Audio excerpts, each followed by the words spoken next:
there, you're watching The Real Story. I'm Al Tersey alongside Jen Bernstein. Thank you, Al, and good morning to everyone at home. A congressional race in Connecticut has suddenly become an open race. 5th District Representative Elizabeth Esty is not running for re-election. Her decision prompted by her admitted mishandling of an abuse claim against her former chief of staff. But simply not running for re-election is not good enough for our first guest this morning, State Senator Mae Flexer of Killingly. She has called on Esty to leave now, to resign. I want to thank you for joining us today. Thank you for having me. Why did you go that extra mile there to get to say you've got to go now, you don't deserve to be there? Well, you know, I think when you look at the totality of the way that Congresswoman Esty handled the situation of her office, previous member of her staff who'd endured workplace harassment and violence, that the Congresswoman knew that was at the hands of her chief of staff, that she allowed her chief of staff to continue to lead her staff for 3 months after she learned of the allegations. I just think that she handled the situation really poorly, and her behavior was unacceptable. I think we have to hold ourselves to a higher standard, especially as elected officials.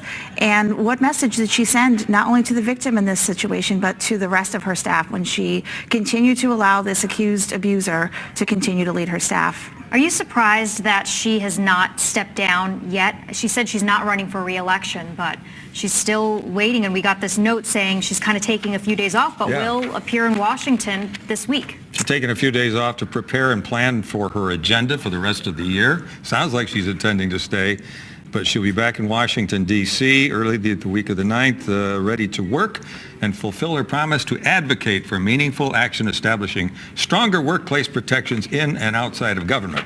Now, what do you make of that? Well, you know, Too little, too late? I have to express that I was genuinely surprised with the way she handled this to begin with in 2016.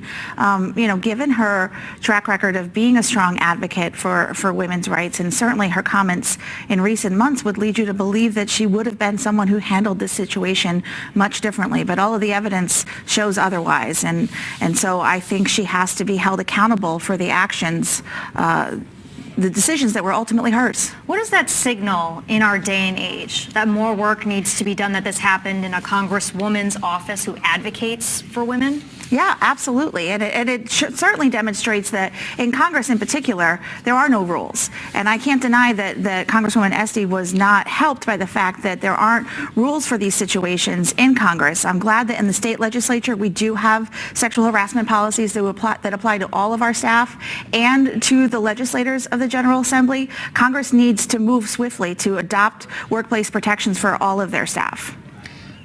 Why do you think we haven't heard anything from the congressional delegation? Yeah, are the Democrats being hard enough on her? Because if this was reversed, they would be very vocal about this. Well, what you just said, if this were a reverse situation, is something that weighed on my mind heavily last week when I was first digesting the accounts of what happened in the Congresswoman's office. I can only speak for what's in my heart, and I knew that you're right. If this were a Republican, we would have been stepping up and calling for their resignation, and you should be held to the same standards, Democrat or Republican. The way that the Congresswoman handled this situation not only sent the wrong message to the victim, but to the rest of her staff, and she needs to move on. She did come forward and acknowledge everything that went wrong and admitted that she mishandled it. Does that count for anything? Sure, absolutely. I mean, it counts for something that she understands the seriousness of the situation now, but it does not make up for the fact that she didn't understand the seriousness of the situation in 2016 when she thought no one was looking. Right, exactly. Or she did know the seriousness of it, but did not acknowledge it the way that she should have, because she did come out and apologize, but what exactly did she apologize for? Because we're learning more and more information about this non-disclosure agreement, about the severance that was paid for him.